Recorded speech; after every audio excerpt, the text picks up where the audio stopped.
নমস্কার বন্ধুরা, সবাইকে স্বাগত। আজকে আমরা চলে এসেছি পশ্চিম মেদিনীপুর জেলার চন্দ্রকোনা রোডের পরিমল কাননে।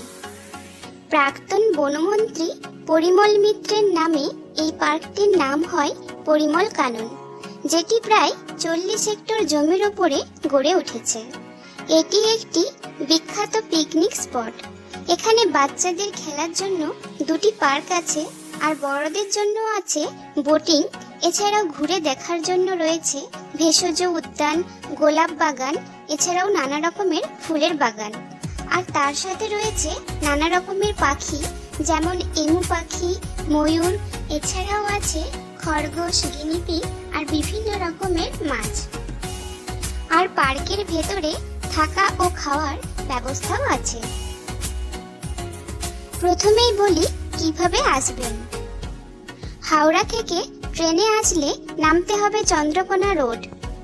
হাওড়ার শালিমার টার্মিনাল থেকে সকালে আরণ্যক এক্সপ্রেস বা সাঁতরাগাছি থেকে রূপসী বাংলা ধরে চন্দ্রকোনা রোডে নেমে যাবেন।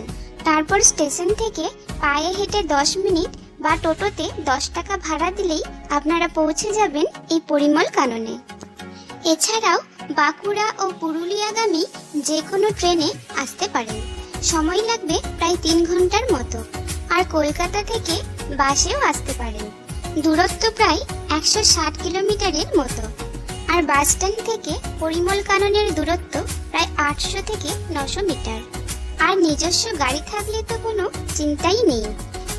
NH6 ধরে খড়গপুর হয়ে পৌঁছতে হবে এই চন্দ্রকোনা রোডের পরিমল কাননে। এটি হলো পরিমল কাননের টিকিট কাউন্টার। এখানকার প্রবেশ মূল্য মাত্র 15 টাকা। গাড়ি বা বাইকের পার্কিং এর ব্যবস্থা এখানে আছে। জায়গাটা বেশ সুন্দর আর খোলামেলা।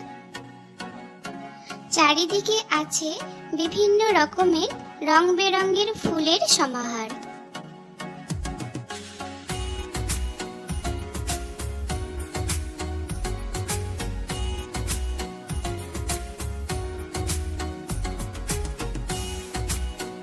এখানে আছে প্রায় 1200 গাছের রকমারি গোলাপ।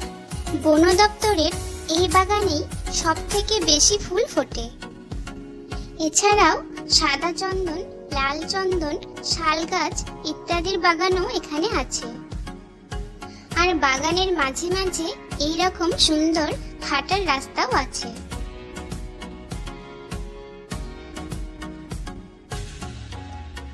এখানে 150 আসন বিশিষ্ট একটি কনফারেন্স রুম আছে, যেখানে প্রায় সারা বছরই মিটিং হয়ে থাকে।